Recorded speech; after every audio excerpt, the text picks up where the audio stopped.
और इम्पोर्टेंस भी हैं, मोस्ट इम्पोर्टेंट, कि किसी भी काम की शुरुआत करना आसान है, लेकिन उस काम पे टिके रहना वो मुश्किल है।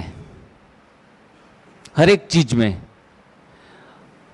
અમારે ત્યાં ગુજરાતીમાં કહાવત છે કે આરંભે સુરા, आरंभे सुरा। क्या मतलब होता है? हाँ, आरंभ करने में सुरवीर बनते हैं लोग। आरंभे सुरा, आरंभ करने में सुरवीर है, फिर बाद में कंटिन्यू करने में कायर बन जाते हैं, तो छोड़ देते हैं। मतलब छोड़ने के क्या क्या कारण हैं, इन शॉर्ट 15 मिनट में हम देख लेंगे कि जिसने भी एनडीएस किया उसने बीच में छोड़ा फिर पकड़ा। ये पकड़म दाव काफ़ी सारे लोगों में आए हैं, और 10 में से 7 लोग ये छोड़ते हैं पकड़ते हैं, छोड़ते हैं पकड़ते हैं, ऐसा होता रहता है। तो ये छोड़ने का कारण क्या आ जाता है, उनके बारे में थोड़ा चिंतन चलाएंगे। उसका सबसे पहला रीजन है एनडीएस की जो बुनियादी सही समझ है उनका अभाव रहता है। एनडीएस की जो बुनियादी सही समझ है उनका अभाव रहता है। थोड़ा बहुत जान लिया, उत्साह में आ गए, कर लिया, पड़ोसी कर रहा है, दोस्त कर रहा है, कर लिया, ज़्यादा सुना नहीं। और आजकल वक्त भी किसी के पास नहीं कि बैठकर आराम से दूसरे को सुने। बस ऊपर ऊपर से बता दो फटाफट। मेरे पास कई पेशेंट आते हैं तो कहते हैं भाई जी बस लंबा चौड़ा नहीं, क्या करना क्या है, आपको कौन कौन सी चीज़ देनी है, और 2 दिन 5 दिन सप्ताह या फिर रोग थोड़ा सा चला जाए या फिर दब जाए तो छोड़ देते हैं। तो बुनियादी सही समझ जो 4 सब्जेक्ट बहन ने कहे, ज्ञान योग सेवा धारणा, एनिमा, उपवास, कच्चा भोजन, और चौथा कौन सा कहा? हाँ, तो ये चारों चीज़ें कि हमें अच्छे मात्रा में हमने सही बुनियादी सही समझ नहीं अंदर स्टेबिलाइज की, तो उनके कारण लोग एनडीएस को छोड़ देते हैं। या फिर उनका अंगत निजी स्वार्थ जब है वो पूरा हो जाता है कि माइग्रेन था, माइग्रेन चला गया 10 साल पुराना, अभी खाओ पियो मौज करो। इनसे बीमारी फिर हो सकता है 1 साल 2 साल 3 साल तक न आए, और वैसे लोग भी आज के दिन में स्वस्थ होकर जी रहे हैं। जो जिन लोगों ने 18-20 केजी वेट लॉस किया था वो मेरे से मिलते हैं, शुक्रिया भी करते हैं, और मैंने कहा क्या हाल चाल है, कैसे कर रहे हैं आप सब। अभी तो वेट भी मेंटेन ठीक ठाक हो गया है, और सुबह मैं ऑफिस पे जाता हूँ ना तो 4-5 परोठे खा के जाता हूँ, गलत नहीं बोलूँगा। अच्छा, फिर मैं लंच नहीं लेता, लंच की ज़रूरत नहीं पड़ती मेरे को। वो आप जो शाम को बोलते हैं ना, शाम आते आते तो बहुत देरी हो जाती है, तो सुबह मैं दबा के खा लेता हूँ। फिर अपने हिसाब से सारा मॉडिफाई कर लेते हैं। उनका मोटापा चला गया, हाँ, उनका माइग्रेन चला गया, तो खुद के हिसाब से मॉडिफाई कर लेते हैं। उसमें भी मैं समझता हूँ कोई गलत नहीं है, लेकिन जिसको आध्यात्मिक साधना करनी है तो पंच तत्व आधारित और कुछ आध्यात्मिक लेवल के ऊपर भी जाना है, तो अपने हिसाब से आगे पीछे नहीं करना है। एक बहन को, काफ़ी सारे विदेशी बहन थी, काफ़ी सारे फ़ायदे हो गए। फिर मेरे को फ़ोन आया 1 साल के बाद कि भाई जी थोड़ा जो ये गायनिकोलॉजिक प्रॉब्लम था ना वो शुरुआत के 2 महीने में चला गया था, पर फिलहाल परेशान बहुत कर रहा है। मैं बिल्कुल एनडीएस एकदम एग्जैक्ट कर रही हूँ। मैं कहा ऐसा भी हो ही नहीं सकता जो फिर रोग आए एनडीएस करते करते। बोला आपने कहा था कि अभी एक टाइम रात को थोड़ा बहुत हल्का फुल्का भोजन ले लो, तो मैं वही कर रही हूँ, एक बार भोजन कर रही हूँ, बाकी सब वैसे का वैसा है। तो पूरा सुबह से लेकर शाम तक की दिनचर्या पूछी तो उसमें एक मिस्टेक निकली। वो शाम के बदले एक टाइम ही भोजन ले रही थी, लेकिन दोपहर में ले रही थी। दोपहर में देखो कितना एक माइनर चेंजेस हैं। शाम का भोजन जो है और दोपहर में वही भोजन ले रही है। तो ये भी एनडीएस सिस्टम का जो पूरा डिज़ाइन किया गया है उसमें 24 घंटे में एक बार नहीं बोला, शाम को एक बार बोला है। तो अपने हिसाब से उसको ठीक लगा कि दोपहर में ले ले। फर्स्ट गियर, सेकंड गियर और सीधा 5वां गियर डाल दिया पृथ्वी तत्व का दोपहर में। तो ऐसे नहीं होता, वायु तत्व लिया, फिर पहले आकाश, वायु, अग्नि, जल और अंत में पृथ्वी। दिन ढलते ढलते ढलते जब दिन आगे बढ़ जाता है तो लास्ट में पृथ्वी तत्व लिया जाता है इस प्रथा के अनुसार। तो उसने तो दोपहर में अनाज को पूरी परोठा खा लिया एक दो, तो इनसे फिर से उनके गायनिक प्रॉब्लम शुरू हो गए। तो ये बुनियादी समझ, जो सही समझ है ना, उसमें हम अपनी बुद्धि लगा के उसको मॉडिफाई कर देते हैं तो फिर बीमारी भी आती है और इनको एनडीएस भी नहीं कहा जाता। हाँ, खुद को सेटिस्फाई करते हैं कि मैं एनडीएस कर रहा हूँ, लेकिन उनसे बेहतर है जो 3 टाइम खा रहे हैं, उनसे तो वह बेहतर है। उनकी एनर्जी लेवल भी 3 वक्त वालों से भी ज़्यादा हो सकती है, दूसरे फायदे भी होते हैं। दूसरा है, एनडीएस का मुख्य उद्देश्य है प्रभु, परमात्मा हम तो कहते हैं, भक्ति मार्ग में प्रभु कहते हैं, तो परमात्मा का अनुभव करना। एनडीएस का मुख्य उद्देश्य है परमात्मा का अनुभव करना। लोग समझते हैं स्वास्थ्य शिविर में जा रहे हैं। स्वास्थ्य पहला पायदान है और छोटी सी बात है। एनडीएस के लिए क्या है? एक छोटी सी बात है, पहला स्टेशन है स्वास्थ्य प्राप्ति, शारीरिक एवं मानसिक। फिर से हमारी नई यात्रा शुरू होती है। जैसे शरीर मजबूत, मन हो गया मजबूत आपका, वहाँ से तो न्यू जर्नी स्टार्ट होती है, न्यू ड्रामा फिर स्टार्ट होता है। वरना तो हम ड्रामा स्टार्ट ही नहीं कर सकते। शरीर और मन जो हैं वो ढीले ढाले हैं, बीमार हैं, बिजी हैं। तो एनडीएस का मुख्य उद्देश्य प्रभु का अनुभव करना, परमात्मा का अनुभव करना, और हम समझ चुके हैं स्वास्थ्य प्राप्ति करना।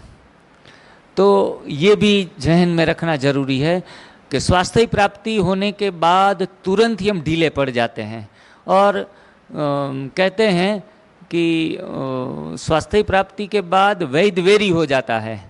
वैद वेरी मतलब दुश्मन बन जाता है कि अभी उनके अनुसार हम नहीं चलेंगे, अब अपने हिसाब से चलेंगे। तो उस तरीके से लोग उनको एनडीएस को अपना लेते हैं। किसी किसी को कोई दर्द है, नहीं गया, समझो गोल ब्लेडर में पथरी है, पथरी नहीं जा रही है, किसी किसी को 1 साल भी लगता है, किसी को 2 महीने में भी निकल जाती है, उनकी इंटेंसिटी और तीव्रता के अनुसार। तो बोला कि वहाँ शिविर में तो बड़े जोर जोर से बोल रहे थे 2 महीने में ऐसा होगा, 3 महीने में ऐसा होगा, 1 महीने में ऐसा होगा, और उनको 6 महीने में भी कुछ फर्क नहीं पड़ा, 50% पड़ा। तो भाई ये तो यात्रा है, जर्नी है। NDS is not a destination, it's a journey. तो इनकी जर्नी शायद मेरे को 2 साल स्किन प्रॉब्लम में लगे तो लग सकते हैं। ये स्वास्थ्य को प्राप्त कराना मुख्य उद्देश्य नहीं है। ये तो अपने आप बाई प्रोडक्ट में, जब गन्ने का जूस निकालते हैं तो छिलके निकालने के लिए कोई प्रयास करना पड़ता है, वो तो वेस्ट तो अपने आप निकलता है। ऐसे हम जो बीमारी से मुक्त होते हैं वो तो अपने आप एक बाई प्रोडक्ट हैं। और 100 में से 90% लोग ठीक हो जाते हैं, 10% हैं उनको बीमारियां हीलिंग में लंबा समय चलता है, तो वो छोड़ देते हैं एनडीएस को। कभी नहीं हुआ, चलो छोड़ो, जाओ, मेरे नसीब में नहीं होगा। लेकिन ये पकड़ के रखेंगे तो वैकुंठ की प्राप्ति, गुजराती में એવું કહેવાય છે કે જે સાધના કરે ના વૈકુંઠે વધામણા થાય। શું કહે છે? જે સાધના કરે છે એના વૈકુંઠે વધામણા થાય। मतलब वहाँ सतयुग में उनको वेलकम करते हैं जो साधना करते हैं, तपते हैं। तपने का नाम ही तपस्या है। तो ये तपस्या करनी है, नहीं कि कोई एक छोटी छोटी चीज़ लेके पकड़ के बैठ जाना है। शुगर मिटाना है, बीपी मिटाना है, मोटापा मिटाना है। ये इस चीज़ को हाईलाइट ज़्यादा दिमाग में नहीं सेट करके बैठाना है। ऐसा प्रोग्रामिंग नहीं करना है। प्रोग्रामिंग करना है सबसे बढ़िया और सबसे बेहतर, ये इसी जीवन में हमें मोक्ष प्राप्त, जीवन मुक्ति का अनुभव कर लेना है। कई लोगों को उभाड़ है, बर्दाश्त नहीं होते तो भी छोड़ देते हैं, डर जाते हैं। पड़ोसी या कोई भी उनको आगे प्रमोट नहीं करता कि आप करो करो, हम आपके साथ हैं, उल्टा उनका विरोध हो जाता है। तो उभाड़ बर्दाश्त करने के बाद भी कई लोग, अश्विन भाई ठीक है ना, घर के लोग भी हमें ऐसा कहने लगते कि आपको फीवर नहीं जा रहा है, आपको नाक से ये सारा सर्दी निकल रहा है, अभी बंद नहीं हो रहा है, और भी शुगर के रिपोर्ट ऊपर नीचे हो रहे हैं। तो ये उभाड़ में अकेले खड़े रहना भी कई बार मुश्किल हो जाता है, तो छोड़ देते हैं। चौथा है अन्य लोगों के नकारात्मक सूचन बार बार आने से। पड़ोसी, घर वाले सभी अपने अपने हिसाब से, बाबा के बच्चे भी नेगेटिव नकारात्मक सूचन दे सकते हैं, अभी छोड़ो बस हो गया है। मेरे को ऐसा हुआ था, माताजी, एक मेरा लेक्चर शुरू था 1-2 घंटे का हमारे सेंटर के ऊपर। मैंने इतना सुंदर तरीके से और बहुत उत्साहपूर्वक भाई जी सभी माताओं को सुनाया कि इसमें से एक माता, एक हीरा भी खड़ा हो जाए। पहला नया नया था मैं, बस 1 साल भी नहीं हुआ था। सभी ने सुन लिया 1-1.5-2 घंटे। फिर मैंने कहा कि आप सभी में से कोई अपना रिव्यू देंगे, कोई बात बताएं। तो माइक दिया उनको, आकर खड़ी हो गई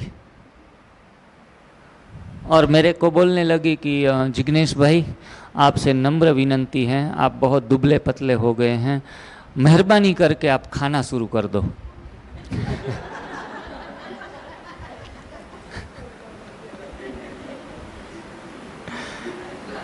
हमसे देखा नहीं जाता आपकी हालत। 100 kg का था। कल भाई जी को मेरा फोटो दिखाया, एकदम चमकता हुआ चेहरा। तो बोले कितने आप संदली पे बैठते थे ना तो पूरी संदली कवर हो जाती थी। अच्छे दिखते थे। अभी आप ऐसे एक कोने में बैठे हैं संदली के, अच्छे नहीं लगते, हमसे देखा नहीं जाता। उनकी जो भावनाएं थी मेरे प्रति, एक प्यार था लेकिन विवेक नहीं था। तो अपने ही लोगों के नकारात्मक सूचन से भी हम एनडीएस को छोड़ देते हैं। साधना में जल्दबाजी करने से भी एनडीएस छूट जाता है। चलो चलो जल्दी से, कल से ऑरेंज जूस के ऊपर 21 दिन प्रयोग करेंगे। अभी हमारे अंदर से मेंटली और फिजिकली हम सेटल नहीं हुए हैं, और जल्दी से कल एकादशी है, कल 24 घंटा पानी भी नहीं पिएंगे। तो ऐसा कोई जल्दबाजी भी करना नहीं है, आराम से। और स्वाध्यायी स्वाद लोलुपता के कारण भी हम एनडीएस को छोड़ देते हैं। जीभ का चटोरापन और बुद्धि का अंधेरापन, ये दोनों चीज़ें हमें एनडीएस से छुड़वा देती है। तो जो स्वाद के शौकीन हैं, इस जन्म में ही पूरे स्वाद को वो एंजॉय करना चाहते हैं, ऐसे लोग भी ज़्यादा टिक नहीं पाते। स्वाद लोलुपता और बहानाबाजी करने का स्वभाव जिनको होता है, एक्सक्यूज़ करते रहते हैं, तो बहानेबाजी वाली भी ज़्यादा इसमें टिक नहीं सकते।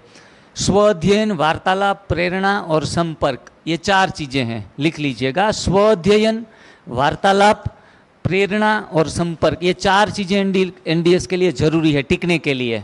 अगर आप अध्ययन नहीं करेंगे, हाँ, स्वाध्ययन, वार्तालाप, प्रेरणा और संपर्क, अच्छे लोगों से जो फॉलो कर रहे हैं उनके संपर्क में रहना है।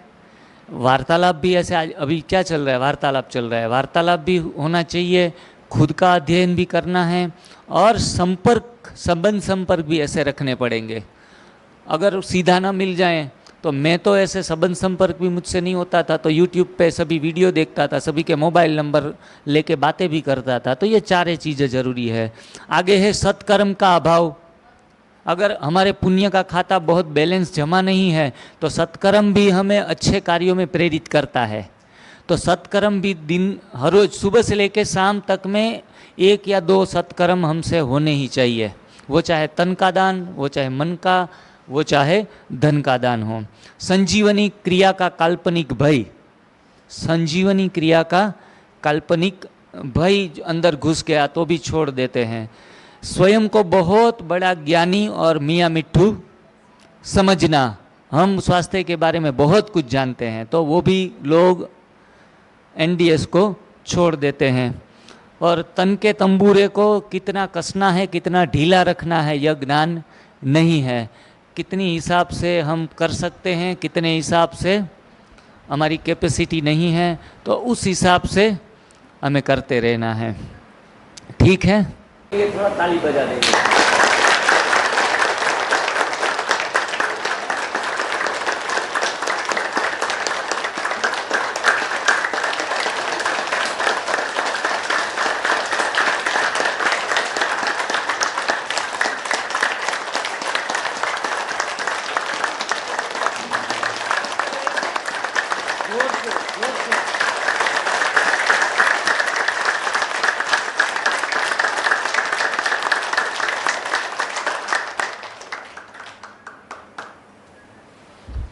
खड़े रहिएगा।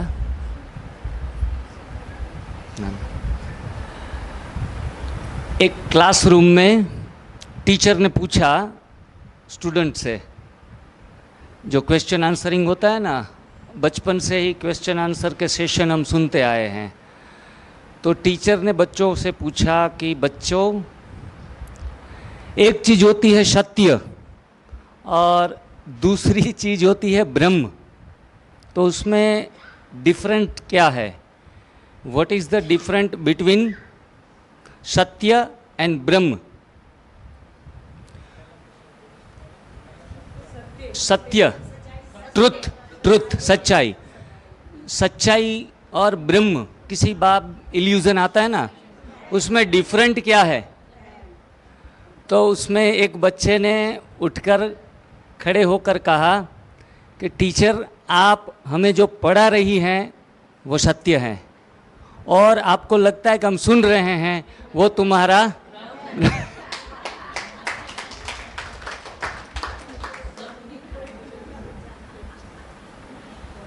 कई बार सुबह से शाम तक सुनते सुनते सुनते सामने वाले को भी खराब न लगना चाहिए कि नहीं नहीं सुन रहे हैं भाई, हैं अच्छा लग रहा है।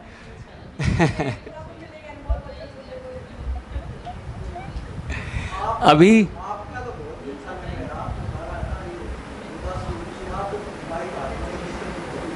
जी शुक्रिया शुक्रिया, बहुत शुक्रिया।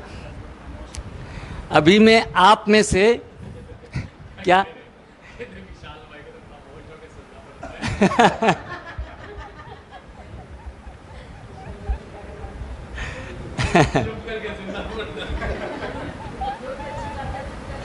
अभी हमारे बीच में भी सभी डायमंड ही हैं अपने आप में।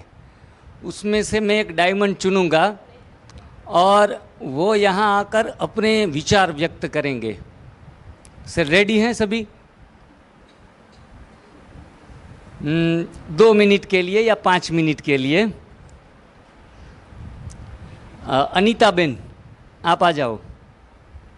अनीता बेन ने बहुत सुंदर लाइनें कुछ बनाई हैं, कुछ सुनते सुनते कुछ मक्खन निकल आता है ना, नवनीत, तो ये नवनीत आपको सुनाएंगी अनीता बेन जी। मैं समय हो सकता है 5 से 7 मिनट भी ले लूँ, कोई बात नहीं, माफ़ी के साथ चाहूँगी। ओम शांति, ओम शांति। सबसे पहले तो मैं बाबा का धन्यवाद करूँगी और फिर उसके साथ साथ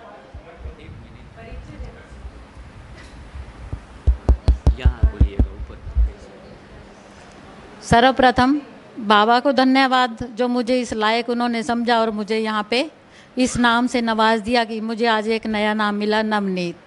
दूसरा नंबर, ये पूरी हंसों की जो सभा, बहुत ही सुंदर सभा, बहुत ही प्यारी सी सभा, ये संगम युग पे हमें आज ये मौका मिला है, ये बहुत ही अच्छी बात है। और फिर उसके बाद नेक्स्ट टू गॉड, यानी फिर नंबर आता है गणेश भाई जी का। ये अपने आप में ये कहते हैं कि मेरे को कोई डॉक्टर नाम से पुकारता है, कोई गुरुजी नाम से पुकारता है, तो मुझे गुरुजी की उपाधि अच्छी नहीं लगती। लेकिन मेरा ये मानना है कि गुरुजी की उपाधि इनको 100%, 101% मिलनी चाहिए, क्योंकि भगवान ने संरचना में इनके नाम के आगे जी पहले लगाया है और गणेश बाद में लगाया है, जिसका नाम ही होता है जी विघ्न विनाशक जी।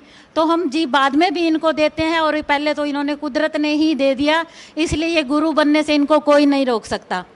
और तीसरा नंबर, जैसे इन्होंने अभी एक मतलब अपनी बात रखी कि यानी मतलब ये टीचर और स्टूडेंट का जो सवाल था कि सभी सुन रहे हैं ये आपका भ्रम है, तो मैं इनका ये भ्रम नहीं कहूँगी, मैं ये सत्य करके दिखा रही हूँ कि मैंने अच्छे से इनके सभी सेशन को सुना है।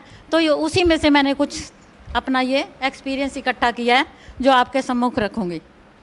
तो मैंने इसको थोड़ा थोड़ा, सभी ज्ञानी बच्चे बैठे हैं, ऑलमोस्ट 1-2 बच्चे बीच में ऐसे होंगे जिनको बाबा का परिचय अच्छे से नहीं होगा, लेकिन करीब करीब होगा, नहीं तो उनको भी मिल जाएगा, क्योंकि बाबा ने ये वंडर रचना रची है जो बच्चों को यहाँ बुलाया। ऐसे नहीं बुलाता बाबा, ये कोटों में कोई है, सिरसा में देखो आज कितने लोग हैं, बहुत सारे लोग हैं, कोई थिएटरों में बैठे हैं, कोई होटलों में बैठे हैं, कोई घरों में सो रहे हैं, कोई गिरजाघर में है, कोई मस्जिद में है, लेकिन हम लोग यहाँ बाबा के सानिध्य में, बाबा की गोद में। तो ये जो बच्चे और सिलेक्टेड होके आए हैं ना, तो ये अपने आप को महाभाग्यशाली समझें कि आज ये बड़े तीर्थ स्थान पे पहुँच गए हैं।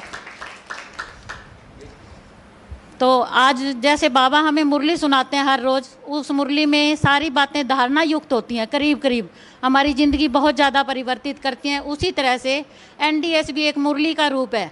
एनडीएस ने भी बहुत कमाल करके दिखाया है। बाबा ने हमारे जीवन को परिवर्तित किया है, वैसे एनडीएस ने भी परिवर्तित किया है।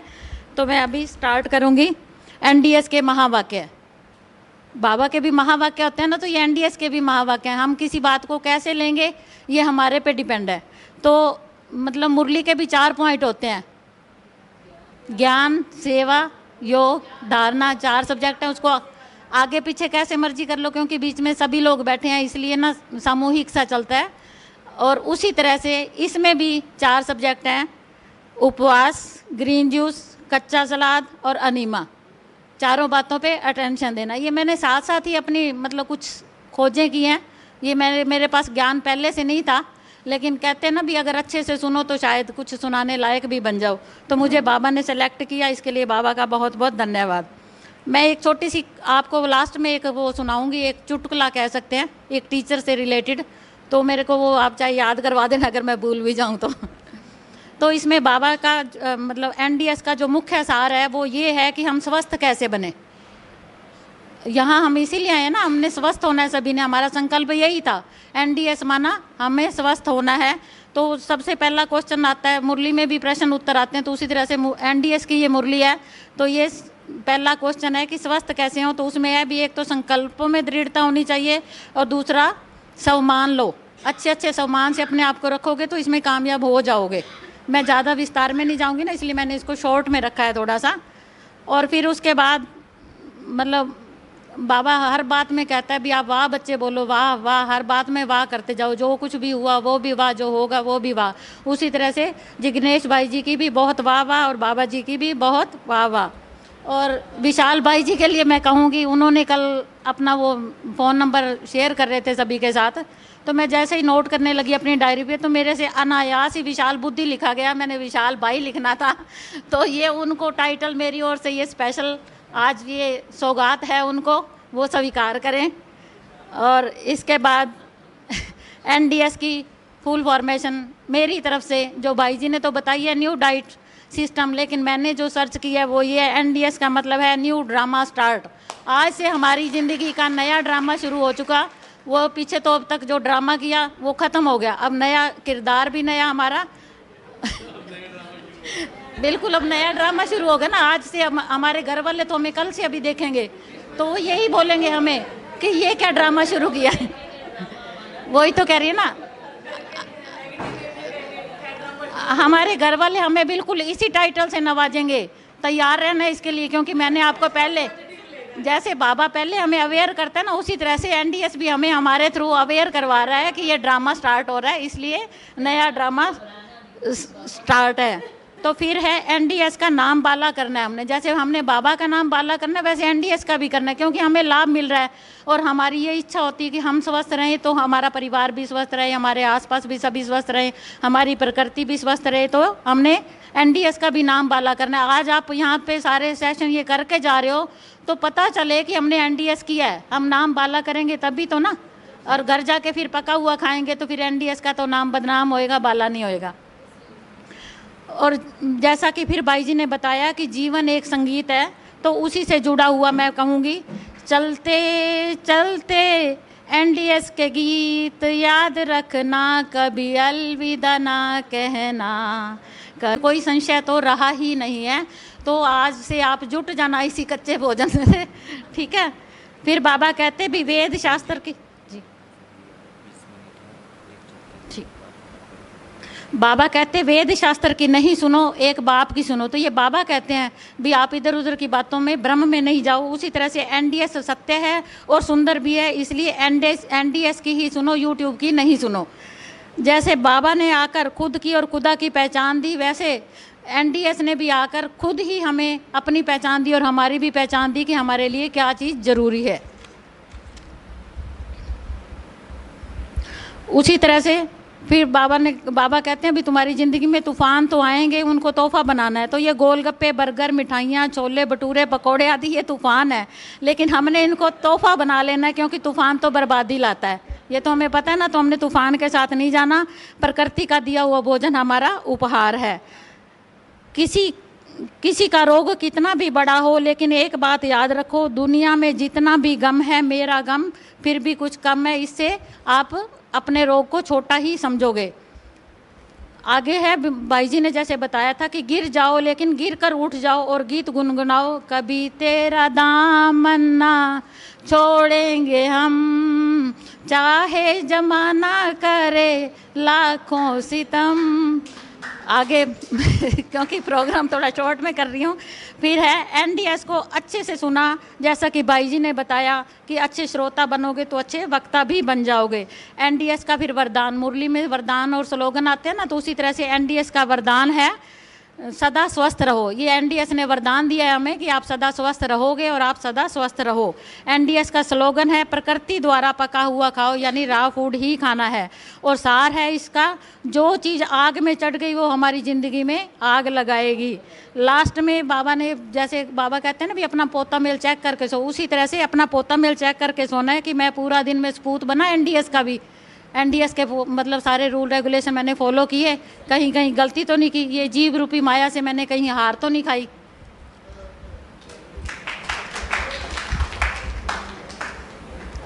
एक ही लाइन के साथ अभी मैं अपनी वाणी को विराम दूंगी। वैसे तो अभी मैंने टॉपिक थोड़ा और भी कर लेती तैयार, पर चलो भाई जी समय की इजाज़त मुझे इतनी दे रहे हैं तो मैं, जैसे अभी विशाल भाई जी कह रहे थे भी मजबूरी का नाम महात्मा गांधी, तो पहले पोरबंदर से जुड़ा हुआ यानी हम मजबूरी समझते थे ना, और अब खुशी का नाम जी गणेश भाई जी, इसलिए हमने अब एनडीएस में ये भी परिवर्तन कर दिया। धन्यवाद सभी का।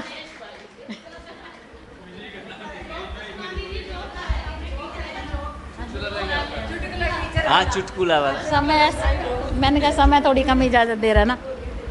हमारे ज़िंदगी में टीचर का बहुत बड़ा महत्व होता है। वैसे तो मैं लौकिक में एक टीचर की ही बच्ची हूँ और अलौकिक पारलौकिक दोनों ही टीचर हो गए, और फिर भाई भी आजकल सारे टीचर, और बाबा ने हम सबको भी टीचर टाइटल से नवाजा हुआ है। तो टीचर का योगदान बहुत बड़ा होता है, लेकिन टीचर के स्टूडेंट आगे थोड़ा अपनी बुद्धि से भी काम ले तो अच्छी बात है। पुराने समय की बात है, आज की नहीं, आज तो समय बहुत बदला हुआ है, खैर ऐसी बात नहीं है।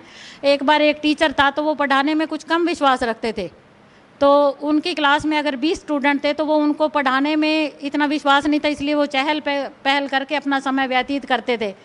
तो बच्चे भी इसमें खुश होते थे, उनको तो पता नहीं था कि ये भविष्य में नुकसान होगा, तो वो अपना इंटरटेन करते थे पूरा। और गुरुजी की बड़ी वो करते थे भी गुरुजी आप बहुत अच्छे हो, बहुत अच्छे हो, क्योंकि उनको नहीं पता था कि ये भविष्य खराब हो रहा है। गुरुजी को अपना लाभ दिख रहा था कि कोई भी बच्चा ऊपर चढ़ के इतना ऊंचे ओहदे पे नहीं जाएगा, इसलिए ये सभी मेरे पास होंगे। मेरे कल को अगर मैं रिटायर हो जाऊँगा ना, तो मुझे ये सब यहाँ से ही मेरी मतलब होती रहेगी भरपेट, यानी जो कुछ भी, ये इतना ओहदा कोई लेगा नहीं।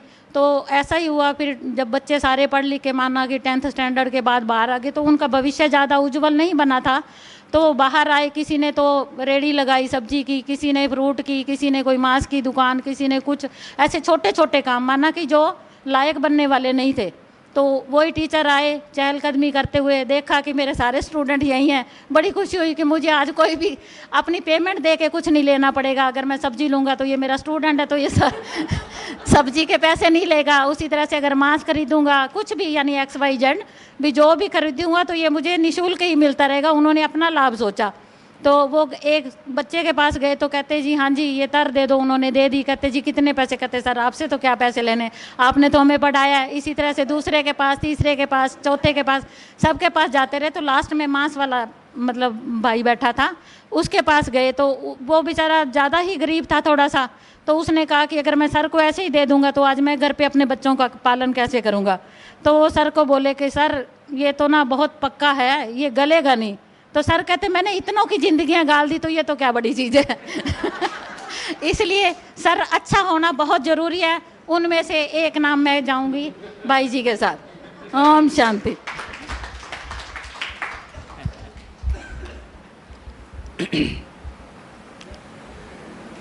बहुत सुंदर, थोड़ा माहौल हल्का हो गया। और सभी के अंदर अपनी अपनी विशेषताएं होती है। न कोई गुरु है न कोई चेला है, अपने आप में स्वयं के गुरु स्वयं हैं। अभी मास्टर सदगुरु हमारे यहाँ के ब्रह्मा कुमार भाई, मैं उनसे रिक्वेस्ट करूँगा कि आप अपना वो NLP वाला थोड़ा अनुभव जो हैं वो 5 या 10 मिनट में सुना दीजिए। वेलकम।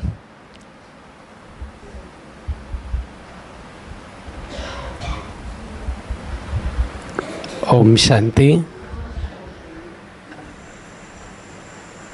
भाई साहब ने जैसे कहा कि NLP का जो एक्सपीरियंस शेयर करना है, तो जैसे ही शुरू हुआ तो दीदी जी ने हमें ख़ास इंस्ट्रक्शन दी थी हम समर्पित टीम को कि यहाँ पे जो 4 दिन बनेगा आपको यहीं कच्चे वाला ही खाना है, ऊपर किचन में कोई नहीं जाएगा। अब बाद में कुछ नहीं खा पाए तो ऊपर किचन में थोड़ा बहुत उन्होंने बनाया, लेकिन मैंने उस समय अपने आप को कमांड दी कि मुझे यहीं कच्चा ही खाना है। हालांकि हमारे लिए कोई वो नहीं था कि हमें करना है, हमारी मर्जी थी। और दीदी जी ने मुझे एक बड़ी अच्छी बात बोली, कहते कि अपने आप को चेक करना चाहिए कि क्या हम खाने के बिना रह सकते हैं। और जैसे मैं भाई साहब को भी सुना रहा था, जैसे कहते हैं ना किसी चीज़ की क्रेविंग लगी होती है, जैसे चाय पीने की ये वो, तो मैं इनको सुना रहा था। मेरे साथ 2 बार तो ऐसा हुआ कि चाय मुझे इतनी ज़्यादा खींचती थी कि भोग लग रहा है और मैं भोग को छोड़ के भी चाय पीने गया। बाबा को भोग लग रहा है, मैं चाय पीने गया। ये कहते मैं चाय पीने, मेरे से बैठा नहीं जा रहा। एक ये 2 से 3 बार, मैं 20 सालों के बीच का एक्सपीरियंस सुना रहा हूँ। और 2-3 बार मैं मुरली के बीच में भी गया कि मुझे नींद आ रही, मुझे चाय पीने के लिए जाना है। लेकिन NDS की जो कमाल मैं बताना चाह रहा हूँ कि जब से स्टार्ट हुआ है, फर्स्ट डे से ही मैंने कोई चाय नहीं पी, बिल्कुल कुछ नहीं लिया। आप लोग तो चलो अपना कर रहे हैं, आपको तो ये भी कि हमें करना है, हमारे ऊपर हम तो 2 मिनट में ऊपर गए चाय पी के नीचे आ गए, आपको पता भी नहीं पड़ेगा। लेकिन मैंने संकल्प किया था कि मुझे ऊपर जा कर के कुछ भी मतलब खाना पीना ही नहीं है, जो मिले नीचे ही मतलब खाना पीना है। एक चीज़ ये हुई।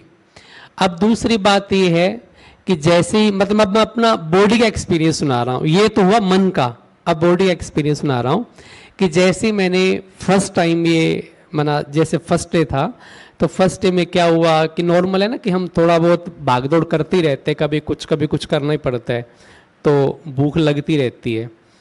तो जैसे फर्स्ट टाइम जैसे जूस वगैरह पिलाया, मुझे नहीं पता था कि इसका क्या सिस्टम रहता है, रियल मुझे कुछ नहीं पता था। तो जैसे जूस पिलाया सुबह, तो जूस ठीक है हमने पी लिया, 2 गिलास पी लिए। उसके बाद जब 11 बजे 10:30 11 बजे हैबिट पड़ी हुई है 9:30 बजे ब्रेकफास्ट करने की, तो मैंने कहा दीदी नाश्ता नुश्ते क्या प्रोग्राम है? कहते नाश्ता तो अभी नहीं मिलेगा। मैं कमाल, मैं कहा अच्छा ये जूस ही नाश्ता था? कहते नहीं, जो बाद में मिलेगा। तो कर करा के अपने आप को मैंने 12:30 बजे तक बहुत मुश्किल से कंट्रोल किया कि भाई कुछ भी नहीं दे रहे, क्या बात है ना। लेकिन मैंने संकल्प भी किया हुआ था कि मुझे ऊपर खाना खाने कुछ लेने नहीं जाना। तो मैंने 12:30 जैसे ही खाना आया, मैंने खाना खा लिया। भूख बहुत तेज लगी हुई थी, मैंने अच्छा सा खा लिया। अब अच्छा सा खा लिया, फर्स्ट टाइम कच्चा खाया, खा तो लिया, भूख लगी थी। उसमें शाम को भूख ना लगे। शाम को क्या हुआ कि मेरे को थोड़ा सा ये रहता है कि अगर मैं रात को खाना नहीं खाऊं तो रात को मेरी आंख खुल जाती है, इसलिए थोड़ा बहुत खाने की हैबिट पड़ी, रात को खाना ही खाना है। तो इसलिए मैंने शाम को थोड़ा सा ज़बरदस्त दिखाया कि रात को मेरी आंख ना खुले।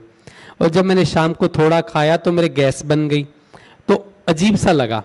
लेकिन उसके बाद क्या हुआ कि 10 मिनट मेरे को ऐसा लगा जैसे मुझे 2 घंटे वॉक करनी पड़ेगी। मतलब इतना हैवीनेस लग रहा था, खाया मैंने लिमिटेड ही था, लेकिन इतनी हैवीनेस लग रही थी कि जैसे मुझे शायद 2 घंटे वॉकिंग करनी, तब जाके पेट सेट होगा। लेकिन इसकी एक कमाल जो मैं कह रहा हूँ, 10 मिनट में ही पेट सेट हो गया। मना ये फर्स्ट एक्सपीरियंस था, थोड़ा सा हैवीनेस लगा उसमें, शायद आपको भी कुछ कईयों को हुआ होगा। और थोड़ा सा ना जैसे वोमिट का भी होता है ना, हल्का हल्का मेरे को जो लगा मैं आपको वो बता रहा हूँ, लगा ना, थोड़ा लगा ना, शायद 2-4 को लगा। हाँ लगता रहा, आई नहीं पर लगता रहा ऐसा। ये फर्स्ट डे का एक्सपीरियंस था। और सेकेंड डे मॉर्निंग का हल्कापन लगा। सेकेंड डे जब फर्स्ट टाइम ब्रेकफास्ट किया तो मेरे को समझ आ गया कि मुझे लिमिट में खाना है ना, मुझे लिमिट में खाना है, कि ज़्यादा खाएंगे तो गड़बड़ भी होता है, शाम को भूख भी नहीं लगती। इसलिए फिर सेकेंड डे मैंने इसको जैसे नॉर्मल मेरे माइंड में सेट हो गया था, भूख भले ही लगेगी जूस के बाद, लेकिन मुझे खाना मिलने वाला ही नहीं है। तो इसलिए मेरे को वो भी NLP की जो बहन ने क्लास करवाई, मुझे वो भी बात बड़ी अच्छी लगी कि जो हमारे जो अपने जो हमारे ब्रेन के अंदर जो होते हैं ना, क्या इसको बोलते हैं, जो सेल्स जो बोला उन्होंने, न्यूरॉन्स, हाँ, जो न्यूरॉन्स हैं, जो पॉजिटिव न्यूरॉन्स कह सकते हैं, तो उनको मैंने मैसेज दे दिया उस समय कि भी तेरे को कुछ मिलने वाला नहीं है। अब कमांड मैंने दे दी, मुझे कुछ मिलने वाला ही नहीं है। इसलिए सीरियसली बोल रहा हूं, मुझे भूख भी नहीं लगी। देखो फर्स्ट डे मुझे भूख लगी, सेकेंड डे मुझे भूख नहीं लगी। तो उसके बाद मैं बहुत इजी रहा, और जैसे 12:30-1 बजे खाना मैंने आराम से लिमिट में खाया। फर्स्ट डे में ज़्यादा खाया, सेकेंड में लिमिट में खाया, और शाम को मैंने अच्छा सा खाया। मैंने जैसे जैसे समय बीतता जा रहा है वैसे वैसे मुझे बहुत अच्छा फील हो रहा है। और आज मुझे वनीता दीदी पूछने लगे, कहते पीछे किचन में वहाँ खड़े थे, कहते भैया कैसे लग रहा है आपको खाना, ये ऐसा रोज खाए तो चलेगा? मैं कहा हाँ बिल्कुल चलेगा। कहते ऐसे कच्चा कच्चा सा कैसे खा लोगे? मैं कहा हाँ, मैं कमाल है, जिसमें हेल्थ हमारी एकदम से बढ़िया रह रही है, और वैसे भी ये एक लिविंग फूड है और वो तो डेड फूड है, उसमें हमें एनर्जी तो टेम्पररी एनर्जी मिलती है ना। इससे हमारी कहीं ना कहीं एज में भी फर्क पड़ेगा। वैसे हम कहने में कह देते हैं कि श्वास हमारे लिमिटेड है, लेकिन एक वो श्वास जो खुशी खुशी बीते और एक रोग में बीते, दोनों में तो फर्क रहेगा ना। तो कहीं ना कहीं हम निरोगी भी होते जाएंगे, हल्के भी रहेंगे। और एक चीज जो मैं भाई साहब को नहीं बताई, जो मैंने एक्सपीरियंस किया, कल से मैं कर रहा हूं, दोपहर को अगर मैं नहीं सोऊं ना, सीरियसली बोल रहा हूं, जैसे सुबह 3:30-4 बजे उठते हैं, दोपहर को नहीं सोऊं तो बड़ी नींद खींचती रहती है कि सोना है सोना है। कल भी मैं नहीं सोया, आज भी मेरे को कोई नींद नहीं आ रही। तो मेरा एक्सपीरियंस ये भी है कि इससे नींद भी हमारी कहीं ना कहीं कंट्रोल में हो जाती है।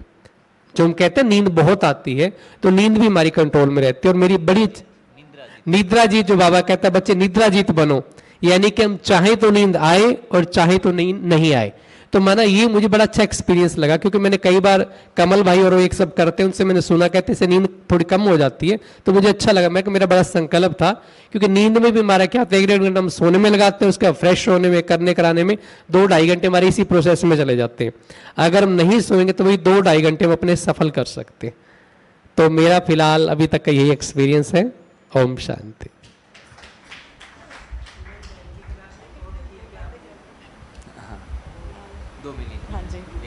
हाँ हाँ ठीक है। मैं बोलूँगी NDS बाबा के बच्चों के लिए तो बहुत ही ज़रूरी है, क्योंकि बाबा बोलते हैं कि शुरू में प्रत्यक्षता का पाठ चला था, तो लास्ट में भी प्रत्यक्षता का पाठ चलना है। वो बाबा के बच्चों के थ्रू ही बाबा की प्रत्यक्षता होनी है। तो NDS उसके लिए बहुत ही हमें हल्का फुल्का रखेगा और बाबा को प्रत्यक्ष करेगा। बहुत खूब, बहुत खूब।